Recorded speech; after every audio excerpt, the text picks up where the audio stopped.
ग्राम्य उन्नयन विभागर रास्ता जगह को निज नाम जड़े व्यक्ति। एही सूचना ग्रामवासी माने पाइबा परे तहसीलदार निकट में अभियोग करथिले भी कौनसी सुफल न मिलिबारु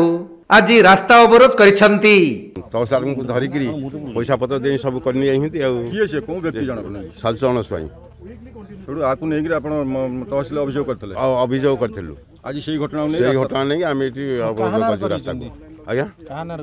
से सालचरण स्वाई ना सरकार जमी केमी से भूमिहीन बोली करी नहीं घटना ये होगला आमर ये मास तो ये 25 मसीह नहीं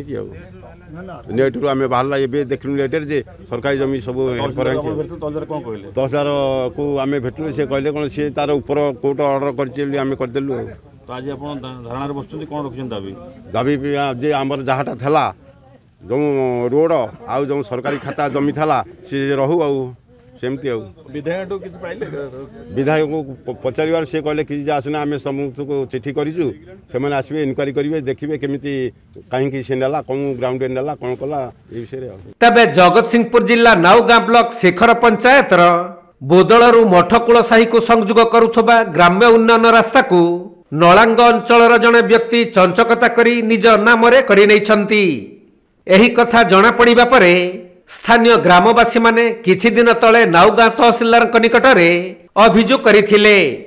किंतु एहार किछि सुफल न मिलिबारु आज बाध्य होई बोदलरू मठकूल अलेख मठ को संযোଗ करुथबा रास्ता को स्थानीय बासिंदा माने अवरोध करथिले। एहार सूचना पाई स्थानीय विधायक अमरेंद्र दास पहुंची लोकं को बुझासुझा करने सहित नाउगाँ तहसीलदार को घटनास्थल को डाकी तुरंत एहार तदंत करने निर्देश देइछंती।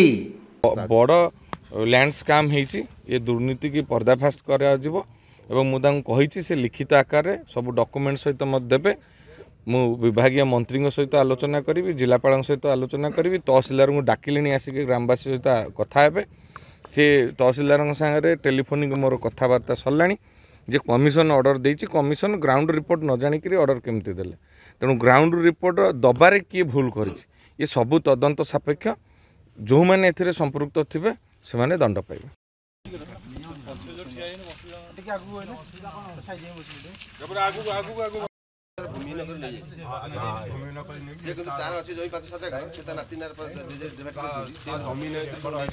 जगतसिंहपुर जिल्लारू वैष्णव रावळंक रिपोर्ट कोणार्क लाइव।